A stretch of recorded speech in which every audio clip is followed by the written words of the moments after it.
me pull a rabbit out of my hat. Again? Nothing up my sleeve. Presto! No doubt about it. I gotta get another hat. Now here's something we hope you'll really like.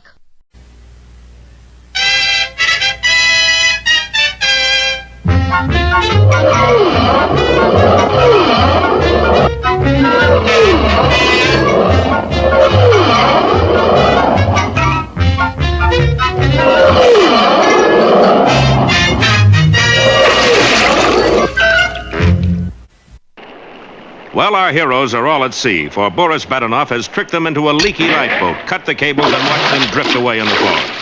Little does he know that the boys have taken the priceless mooseberry bush with them, disguised as an old gentleman named Uncle Chumley. Hey, Bullwinkle, this boat is leaking. You know I got the same sneaky feeling. We gotta find something to plug up the holes. I got this one stopped. Yeah, but what about that one? You might lend a hand, Uncle Chumley, instead of just sitting there. Bullwinkle, I got an idea. What is it? Stand on your head. Is that your idea of an idea? Quick, we can use your antlers as plugs. Sure enough, as fate would have it, when Bullwinkle stood on his head, the points of his antlers just fit the holes in the bottom of the boat. It's working, Bullwinkle. You stopped the leaks. Show us what you can do if you just use your head. Now all we have to do is wait for the SS Andalusia to find us. I hope they hustle it up. My brains are getting soggy. Don't worry, they'll pick us up in a couple of minutes. Rocky wouldn't have been so confident if he knew more about the Andalusia, for she was under the command of Captain Peter Peachfuzz, the world's worst sailor. Even as a youth, Peter Peachfuzz had wanted to be a captain, but something always went wrong. At 18, Peter joined the Navy, where, due to his sailing through the Panama Canal in the wrong direction, he wound up in command of the only icebreaker in the South Seas. Half ahead port. Stand by to jettison the supercargo. Tippecanoe and Tyler, too. On the double. His seamanship won him scores of medals, all donated by the enemy. And a nickname was bestowed on him by his grateful shipmates, Wrong Way Peachfuzz. After his military service, he assumed command of a smaller vessel plying the coastal waters. Then one day, a maiden aunt died and left him $100 million. Of course, Peter's first act was to buy the SS Andalusia and hire himself as captain. His second act was to run right into the Brooklyn Bridge. Hard astern. Block that kick. Next day, after he tried to sail the Andalusia up 42nd Street to Times Square, his officers held a special meeting. He's a mutton-headed idiot. Couldn't command a boat in a bathtub. He's a bird brain. As a bird lover, I'll assent that. Yes, gentlemen, he is an incompetent nincompoop. He really has only one qualification. What's that? He's the captain. But we gotta do something. I think I have a plan. And so late that night, the officers watched as the ship's carpenter quietly disconnected the captain's steering wheel and telegraph. Of course, Peachfuzz never noticed the change. Way aloft! Hold that line! But the ship was actually run from another set of controls on a lower deck. Unfortunately, while all the other officers were searching for our heroes, Captain Peachfuzz made a wrong turn and wound up in the right room. The result was instant panic. The Andalusia spun around in circles and then started off at full speed in all directions at once. Hear that, Bullwinkle? Won't be long now. Hey, here we are! Hokey smoke, Bullwinkle, get up! The steamer's heading right for us! Look out! And the tremendous bulk of the SS Andalusia swept past without even slowing down. Boy, that was too close for comfort. Yeah, if I ever catch the nitwit who's steering that boat, Nothing personal, you understand? Look out, Bullwinkle! Here she comes again! This time she's really gonna run us down! And sure enough, the knife-like prow of the huge ocean liner struck the lifeboat squarely in the middle. Don't miss our next episode, The Deep Six, or The Old Moose and the Sea.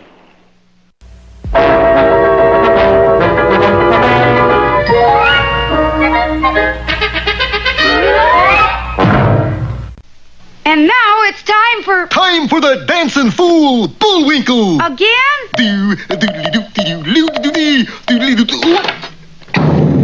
And now for one of our special fairy tales. Yeah.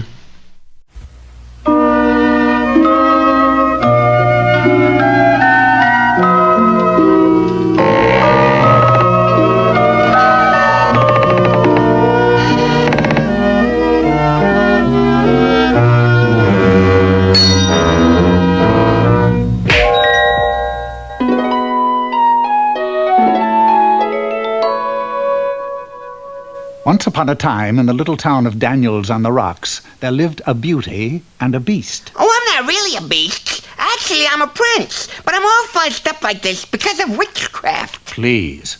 But ugly as he was, he could once again become handsome just by being kissed by a beauty. Kissed? Oh, so that's the bit. Just get kissed by a... Man, it's not as easy as it sounds. That was probably the wrong girl anyway. And so the beast set out to find the beauty whose love would break his magic spell.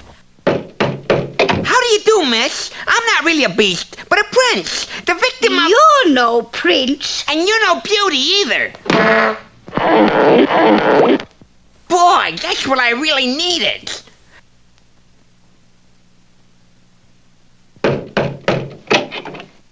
Hello, you gorgeous thing. I'm not really a beast, but a prince. The victim of witchcraft.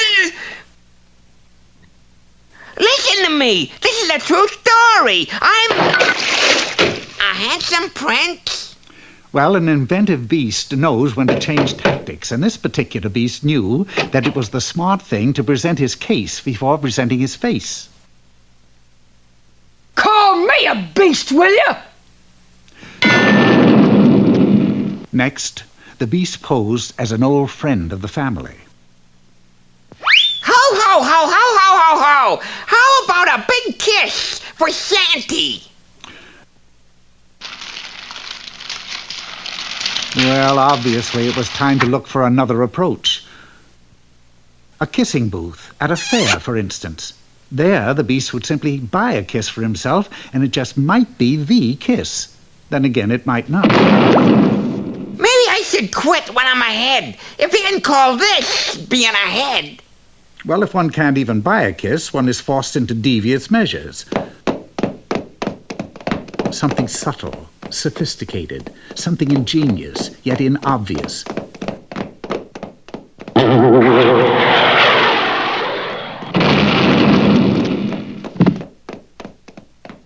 Fortunately for the beast, there was a wedding taking place in a nearby garden. A natural. The beast simply had to stand in line with the other guests and kiss the bride. This is it. I feel more handsome already. I would like to say a few words about... Stop that dancing up there. Another day, another ugly. But wait, what is this? A fair maid in yon balcony. Romeo, Romeo, wherefore art thou? Up, up, up, and away! But the damsel did not do good like a Juliet should. However, not to be discouraged, the beast tried again, this time by air. His takeoff was superb, but we can't say as much for his landing. Jousting was an old favorite sport in fairy story days. After the joust, the winner usually threw a rose to the lady of his choice, who, in return, would reward him with a kiss. This seemed like a perfect opportunity to the beast, so he threw the rose, it was high and a little inside, and made ready to receive his reward. But instead, the next good prospect for a kiss was on the edge of disaster as the beast happened by. I'll save her. Then she'll kiss me out of gratitude. No, wait, stop. Don't do it. Hold it. Don't be rash. Wait, hold on. I'll save you. Well, eventually, even a beast gets discouraged. I'm just a no-good beastnik. So the next time he met a beauty... Hello? Here, hit me. Go ahead, shock me good. Say all do. But the beast can only become a prince again if a beauty kisses him. The real beauty. Black of hair. Black of hair. Red of lips. Red of lips. Fair of skin. Fair of... It's her. I mean, you or she. This is the one. Kiss me. Better try again, baby. That one didn't take.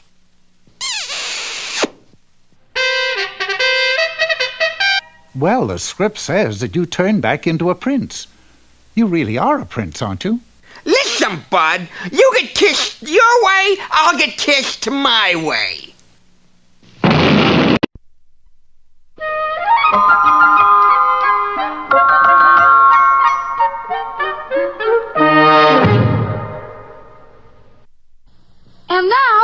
Lucky! Watch me pull a rabbit out of my hat. Again? Nothing up my sleeve.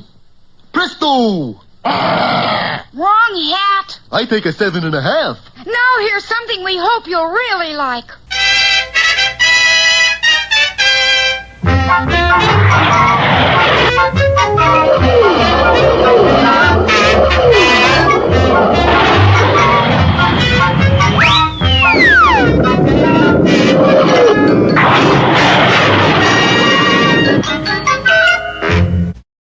You remember that last time our heroes found themselves in a leaky lifeboat dodging a runaway ocean liner.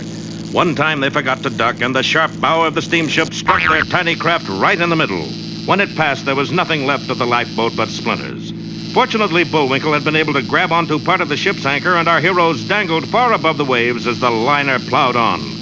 Meanwhile, in their cabin, Boris and Natasha were very despondent. Boris, how could you let them sail away with the mooseberry bush? Bush was disguised as old men. Did I know they'd help old men into lifeboat? I wouldn't. Help! It seems to me I still hear that idiotic voice calling, Moose overboard! Look, outside porthole. his ghost. No, it's Bullwinkle. Who is it, Bullwinkle? It's that there nice English type fella, Sir Thomas Lippenboris. Well, tell him we got his Uncle Chumley here. Uncle Chumley. Quick, Natasha, get help. And a few moments later, our friends were hauled on board. Uncle Chumley. This is a bit of all right, what? Let us take you to cabin, darling. He's sure a brave old fella. Didn't hear a peep out of him the whole time. Hey, what's happening? Abandon ship! Captain Peachfuzz is at the wheel! Sure enough, Captain Peter Wrongway Peachfuzz, the world's worst sailor, gained entrance to the real control room and was now in full command. Full speed astern ahead. Port your helm. Knit 1, furl 2. Hang on, Bullwinkle. Looks like a rough trip. Yeah, and I wonder where to. Bullwinkle wasn't the only one concerned about that, for the Andalusia was long overdue at her destination. Nobody knew exactly where she was. Guam calling. Andalusia just passed here headed south. I mean north. Oh, never mind. Commander, I think I've got a ship on the radar. Nonsense. Nobody would steer a ship like that.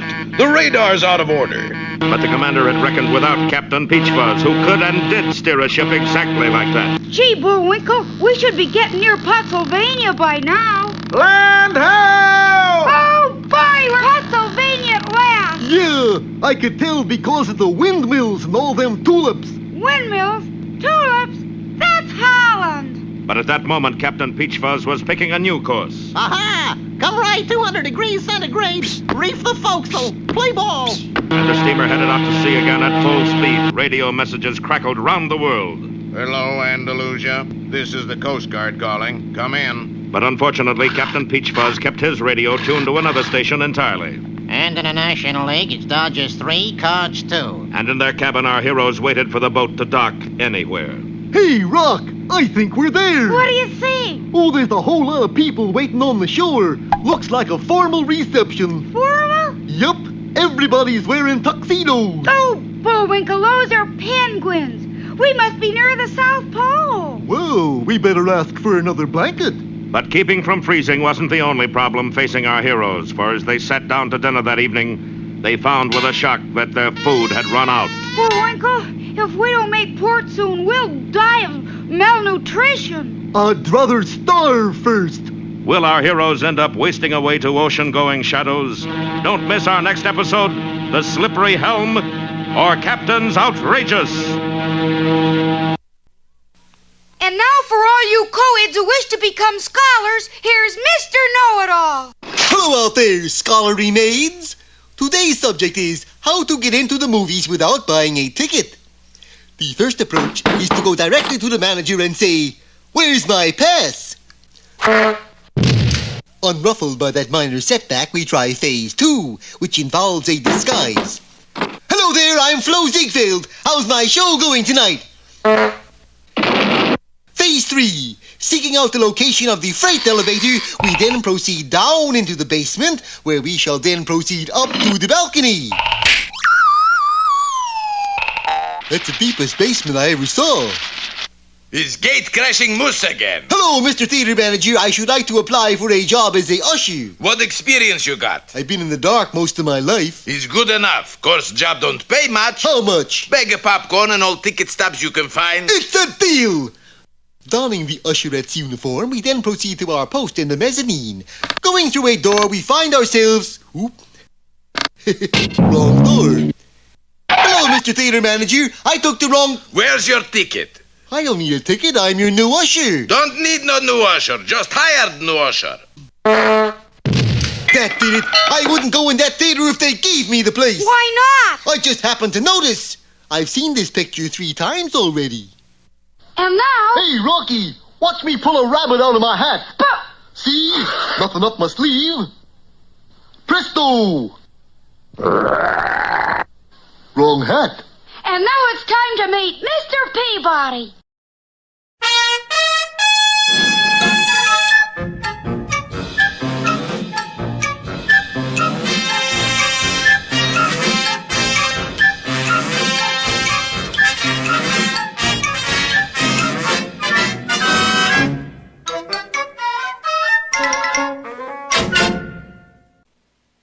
Hello out there, Peabody here, along with my pet boy Sherman and my Wayback Machine. Sherman is the one in the short trousers. The Wayback's all warmed up, Mr. Peabody. Excellent, Sherman. Set the indicator for the year 1885. And our destination? Buffalo Bill's Wild West Show, where we'll meet Annie Oakley. Like all of my inventions, the Wayback behaved flawlessly, transporting Sherman and me inside Annie Oakley's dressing room. We were just in time to witness a superb exhibition of marksmanship. Wow, she didn't miss one. Remarkable, Miss Oakley, remarkable. You mean remarkably bad, don't you? I wouldn't call 5 out of 5 bad. I would. I wasn't aiming at them glasses. She directed our attention to a large target hanging on the wall. I've taken 49 shots at that thing and I ain't hit it yet. Watch. I was certain this time she would definitely hit the target, especially since she was standing but 2 feet away from it. Unbelievable, ain't it? Perhaps if you had your eyes examined. Oh, my eyes is all right. It's this here brand new gun. I just can't get used to it. Now, my old gun... What happened to your old gun, Miss Oakley? It was swiped. Stolen? Uh-huh. And for the life of me, I can't figure out why. The reason became apparent as soon as Buffalo Bill stepped into the room. I got good news for you, Annie. I just arranged a special shooting match for tonight, and I bet everything we got. Oh? Who is Miss Oakley's competition? A fella named Forrest Primeval. He's dead certain he can outshoot you, Annie. He's got a good bet, Bill. Shucks, Annie. Ain't no one shoots better than you. Yes, sir, I bet everything we got. Annie, what is the major difference between this new rifle and your old one? Ain't much difference, except maybe in the shape. Annie produced a picture of her old gun, and the shape was out of the ordinary. I used to use it for shooting around trees. Couldn't you bend this new rifle to look like the old one, Mr. Peabody? My dear boy, I am a genius, not a Hercules. There was only one thing to do, recover Annie's old rifle, and I had a hunch where it might be. By midnight tonight, I'll be richer one Wild West show. Forrest Primeval? Who are you? My name is Peabody. I have come for Annie Oakley's rifle. Oh, of course. I merely borrowed it. You'll find it lying on the stove. Here, take it, Sherman. Golly, Mr. Peabody, it melted. Oh, I guess I left it on the stove too long. Well, do give my best to Miss Oakley. See you at the match tonight. That evening, a huge crowd assembled in the main tent to witness the titanic struggle. I tell you, if I have to shoot this here straight rifle, I ain't gonna hit nothing. Except maybe some people. Primeval, on the other hand, was a picture of confidence. Buffalo Bill and I went over the rules this morning. Annie and I both get 1 shot to hit a 1-cent piece that's sitting 100 feet away on top of Buffalo Bill's head. I'll go first. Primeval primed his evil gun, took aim, fired. There! That should be close enough to win. Reluctantly, Annie raised her new rifle.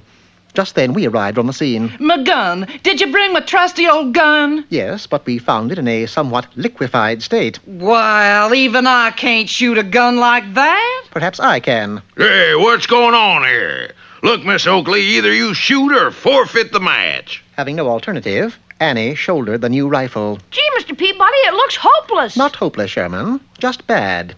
If I can fire exactly when she does, perhaps I can deflect her bullet to the target. That's impossible, Mr. Peabody. Nothing is impossible for a Peabody. You may shoot when ready, Miss Oakley. At what, pray tell? At the coin on Buffalo Bill's head. Annie shrugged, then fired, and so did I. You did it, Mr. Peabody. What else? Any girl plumb smack in the middle. Needless to say, Buffalo Bill kept his Wild West show, while Annie Oakley kept her reputation. As for Forrest Primeval, he fell into a severe state of shock.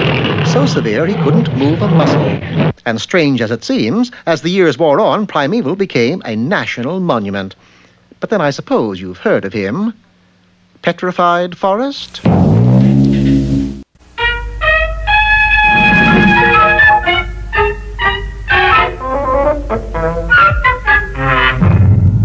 And now... Hey, Rocky, watch me pull a rabbit out of my hat. But that trick never worked. This time for sure.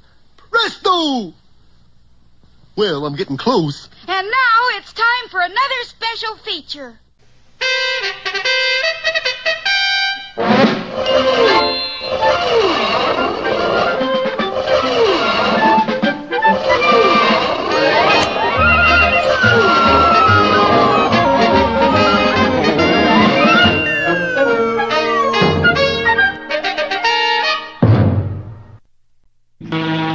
Well, the ocean liner bearing our heroes is still sort of lost at sea, with Captain Wrongway Peach Fuzz at the helm. They have gone more miles and got less places than any ship in the world. X3 Andalusia approaches Point Them, boy.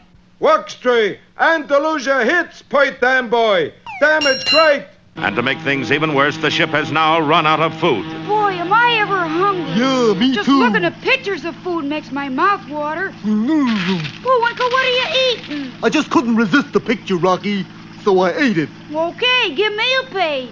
Here's a fruit salad with cottage cheese. Delicious. Here, have a picture of standing rib roast in full color. How is it? Well, I really like it a little more well done. Meanwhile, in the cabin just next door... Boris, Mooseberry Bush has lost the will to live. What are we going to do? Get me central control. Hello, fearless leader? This is Boris Bedenoff, your friendly neighborhood spy speaking. Come in, friendly. Bush is in bad shape. What do we do? Who needs Bush, you idiot? All we need are mooseberries. Natasha, quick, pick berries. Shall I keep this one, Boris? No, it's too little. Throw it away. Boris, what happened? Remember, picked mooseberries are very explosive. Do not shake, rattle, or roll. Now you tell us. Boris, how we're going to keep Mooseberry safe? Easy. You sit here, I sit here, mooseberries sit there. But Boris had reckoned without Captain Peach Fuzz, who at that moment decided to change course. Hard a port! Course 5440, or fight! Boris, look! As the boat heeled over, the closely guarded mooseberries skidded toward the porthole and out. Oh, boy. Must be snack time. You! Howdy, Sir Thomas. Have a yummy? Those berries, they're... Oh, yeah, they're delicious. Want to see me throw one up and catch it in my mouth? No! Oh, it's easy. Gee, these got kind of a kick to him. Boris, he's fainted. Anything wrong, Lady Alice? Oh, no, it's just the heat. The heat? I ain't been this cold since I left Frostbite Falls. Don't shiver! If Moose jiggles those berries, we all go boom. Come in, old pipsqueak. Have a worm in our cabin. Well, I don't mind if I... Oops! Must have tripped on the rug. We don't got a rug. Oh, nice place you got here. It's kind of... What is it? I guess I got the hiccups. Water, quick. Best cure for hiccups, old chappie. So Boris and Natasha tried every known hiccup remedy and cure available. Ice water, hot water, more ice water, head in the bag, holding the breath. How about standing on my head? No! What do we do? What else? We scare him. Oh, that poor little fellow. What's that? Your little friend Rocky just fell overboard. Rocky! and Bullwinkle went flying out of the cabin, tripped on the door sill, catapulted over the rail, and still stuffed with explosive, plummeted toward the deck 30 feet below. Don't fail to see our next episode, Bullwinkle Makes a Hit, or I Get a Bang Out of You.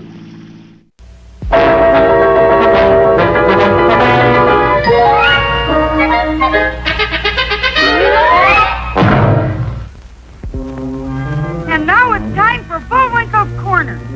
Hello. Today's poem is Wee Willie Winkie.